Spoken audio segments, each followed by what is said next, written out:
BJP যেটা করছে দলীয়ভাবে বা যে কোনো দল, এনসিপিআই এর মতন দল, ঋতব্রত তৃণমূলের মতন দল, তারা দলীয়ভাবে যেটা করছে, আমি দলীয় রাজনীতির ব্যাপারে বলার মতন জায়গায় নই, আমি তাদের স্পোক্স পার্সনও নই, আমি তাদের পার্টি দরদিও নই, কিন্তু মানুষের তো বিরক্তি লাগছে, এটা তো ফ্যাক্ট।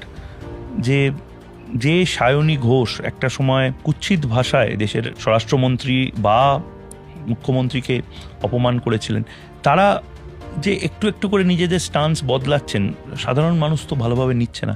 এবার এটার মধ্যে কি স্ট্র্যাটেজি আছে, কি কারণ আছে, এগুলো রাজনীতিবিদরা এক্সপ্লেন করবে। রাজনীতিবিদদের যে মিডিয়া টিম, সেটা তারা ন্যারেটিভ সেট করবে। কিন্তু আমি অন্তত দেখে একটা জিনিস বলতে চাই যে কিছু জিনিস খালি চোখে ভালো লাগে না। তার মধ্যে থেকে একটা হলো যে তৃণমূলের ভালো, আধা ভালো, মোটা ভালো, কম ভালো, সরু ভালো, Trinamool Congress as a whole, তুমি আমাকে একটা কথা বলো, Trinamool Congress as a whole খারাপ বলেই মানুষের ম্যান্ডেটটা গেছিল বিজেপির দিকে। মানে আজ মমতা বন্দ্যোপাধ্যায় গরু চুরি নিয়ে জানেন, কয়লা চুরি নিয়ে জানেন, কিন্তু পাড়ার মন্টুদা সে জানে না যে হয়তো বসিরহাটে বসে রয়েছে বা বীরভূমে বসে রয়েছে। এটা হতে পারে না। আমার মনে আছে অনুব্রত মণ্ডল আমি তৎকালীন যে চ্যানেলে কাজ করতাম, সেখানে অনুব্রত মণ্ডল আমাকেই বলেছিল অভিষেক বন্দ্যোপাধ্যায় 3 কোটি টাকা করে রাজস্ব ফাঁকি দেওয়ার ক্ষেত্র প্রস্তুত করে দিয়েছিল। 3,40,00,000 আমি রাজস্ব দিতাম আগে, আর অভিষেক দায়িত্ব নেওয়ার পর সেটা 45 লাখে যায়, মানে 3 কোটি টাকা অন্য কারোর বাড়িতে চলে যায় অ্যাম্বুলেন্স করে। আমার পরবর্তী প্রশ্ন বা তোমার প্রশ্ন টিভি দেখতে দেখতে তো এটাই হবে যে ভাই তুমি কি ধোয়া তুলসী পাতা?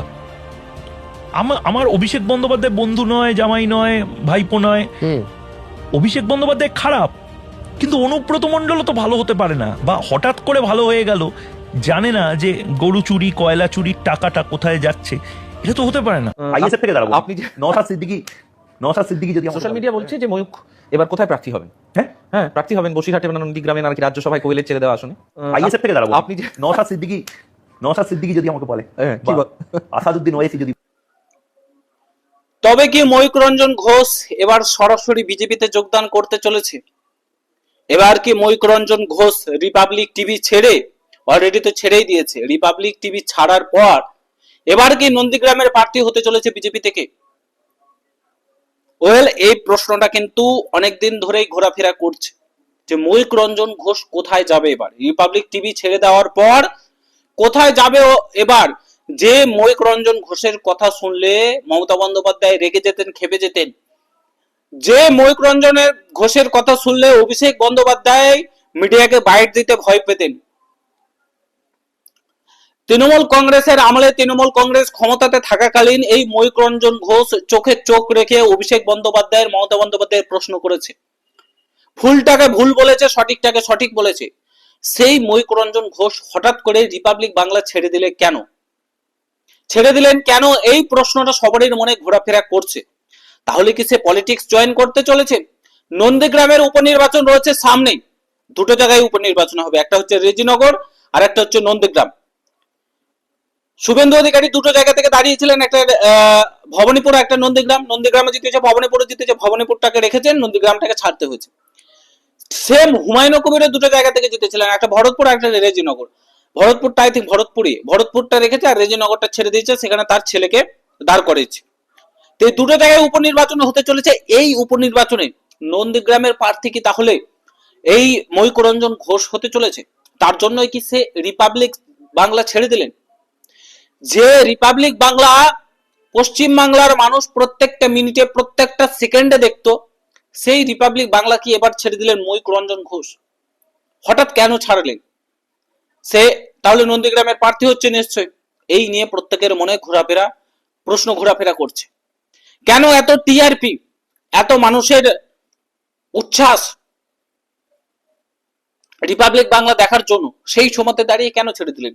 যখন তৃণমূল কংগ্রেস ক্ষমতাতে ছিল, যেভাবে দুর্নীতি, অনাচার, মিডিয়াদের ওপর এফআইআর করা থেকে শুরু করে বিভিন্ন জিনিস থেকে শুরু করে যেভাবে করা হয়েছে, ঠিক আছে, এই ময়ূখ রঞ্জন ঘোষের উপর 80 থেকে 85টা এফআইআর করা হয়েছে।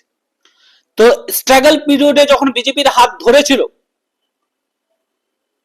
বিজেপির হয়ে কথা বলেছিল, বিজেপির জন্য লড়াই করেছিল, কিংবা অন্য কোনো দল যাতে ক্ষমতাতে আসে তৃণমূল কংগ্রেস ছাড়া। যখন বিজেপি ক্ষমতাতে এলো তখন কেন হঠাৎ করে ছেড়ে দিল? স্ট্রাগল পিরিয়ডে যখন বিজেপির সাথে ছিল, এখন কেন হঠাৎ করে ময়ূররঞ্জন ঘোষ ছেড়ে দিল? ঠিক এমনটাই হচ্ছে এই আরামবাগ টিভির সাথে। আরামবাগ টিভি, শফিকুল দা, সেও সেরকম ভাবে খবর করছে না। রিজনটা হচ্ছে, তার রিজন যেটা হচ্ছে যে এই যে যারা তৃণমূল রয়েছে, যারা এনডিএ কে এখন সমর্থন করছে, সাইনি ঘোষ, যারা একসময় বিজেপিকে গালিগালাজ করতো, বিজেপি কর্মীদের বিরুদ্ধে এফআইআর করতো, থানাতে ট্রেন নিয়ে যেত, কোর্টে নিয়ে যেত, কোনো কথা বলতে দিত না, মারধর করতো, অনেক অত্যাচার করতো, মোদিজির বিরুদ্ধে খারাপ কথা বলেছে, শুভেন্দু অধিকারীর বিরুদ্ধে খারাপ কথা বলেছে, তারপর স্বরাষ্ট্রমন্ত্রী অমিত শাহর বিরুদ্ধে খারাপ কথা বলেছে, তারাই এখন মোদিজির সঙ্গে লাঞ্চ করছে, তারাই এখন শুভেন্দু অধিকারীর সঙ্গে লাঞ্চ করছে, তারাই এখন দিল্লির সিএম রেখা গুপ্তার সঙ্গে লাঞ্চ করছে। এই জিনিসটা সহ্য করা খুবই মুশকিল, আমাদের পক্ষেও সহ্য করা মুশকিল। কিন্তু আমরা এটা ভেবে সহ্য করে নিচ্ছি যে ন্যাশনাল ইন্টারেস্ট অর্থাৎ যে বড় কিছু একটা আসতে চলেছে, পার্লামেন্টে বিল পাস করে দরকার, ভোট দরকার, ভোটাভুটিতে জিতা দরকার। যেহেতু এনডিএর অর্থাৎ বিজেপি সরকারের সেরকম ভাবে সিট নেই, সিট সংখ্যা কমে গেছে 2024-এর লোকসভা নির্বাচনে, তো এই আসনগুলো দরকার। তার জন্য তারা এই সমর্থনটা করছে, যেটা ময়ূররঞ্জন ঘোষও বললেন। তো এটা হচ্ছে আরামবাগ টিভি এবং ময়ূররঞ্জন ঘোষ দুজনেরই প্রবলেম। তার জন্যই কি তাহলে রিপাবলিক বাংলায় ছেড়ে দিলেন? তাহলে কি এবার নন্দীগ্রামের প্রার্থী হবে? বলে রাখি না, নন্দীগ্রামে তিনি প্রার্থী হচ্ছেন না, এটা স্পষ্ট তিনি বলে দিয়েছে। নন্দীগ্রামের কোনো প্রার্থী হচ্ছে না, তিনি অন্য কোনো মিডিয়া, কোনো অন্য এনডিটিভিতে আই থিঙ্ক যোগদান করছেন, যতদূর খবর পাওয়া যাচ্ছে। এনডিটিভি বলে যে টিভি চ্যানেলটা রয়েছে সেটাতে যোগদান করছে, কিংবা নিজস্ব তিনি কোনো চ্যানেল শুরু করছে, ইউটিউব চ্যানেল, ফেসবুকে কোনো একটা কিছু শুরু করতে চলেছেন। তিনি অন্য কোনো জায়গায় যাচ্ছে না, তিনি মিডিয়াতেই থাকছেন। তিনি তার প্রশ্ন করার স্টাইল, চোখে চোখ রেখে প্রশ্ন করা সরকারকে, সেই জিনিসটা বজায় রাখবেন, সেই জিনিসটা আগামী দিনে বজায় রাখবেন। এবং তিনি কোনো দলে যাচ্ছেন না, কোনো পার্টিতে যাচ্ছেন না, কোনো পলিটিক্সে যাচ্ছে না, তিনি খবরের চ্যানেলেই থাকছেন, বাট নিউজ চ্যানেলটা আলাদা হতে পারে, কিংবা তিনি নিজস্ব কোনো মিডিয়া শুরু করতে চলেছেন। আমরা এর আগেও দেখেছিলাম সন্তু পান, যিনি বর্তমান তারকেশ্বরের এমএলএ রয়েছেন, তিনি কিন্তু বিজেপিতেই ছিল, রিপাবলিক বাংলাতেই ছিল, রিপাবলিক বাংলা ছেড়ে তিনি কিন্তু এমএলএ হয়েছে। মানব গুহ সাংবাদিক ছিলেন, তিনি মেমোরির এমএলএ হয়েছে। তো এই জিনিসগুলো আমরা আগাগোড়ায় দেখেছি, তার জন্য অনেকে অনুমান করছিল যে বিজেপির প্রার্থী হতে চলেছে নন্দীগ্রাম থেকে, কিন্তু ময়ূররঞ্জন ঘোষ নন্দীগ্রামে প্রার্থী হবে না। বাট রিপাবলিক বাংলাটা ফ্যাক্সে পড়ে যাবে, রিপাবলিক বাংলাটা মানুষ আর দেখতে চাইবে না। কেন দেখতে চাইবে না? কারণ ময়ূররঞ্জন ঘোষ একটা ফেস ছিল, ময়ূররঞ্জন ঘোষ একটা ব্র্যান্ড ছিল রিপাবলিক বাংলার।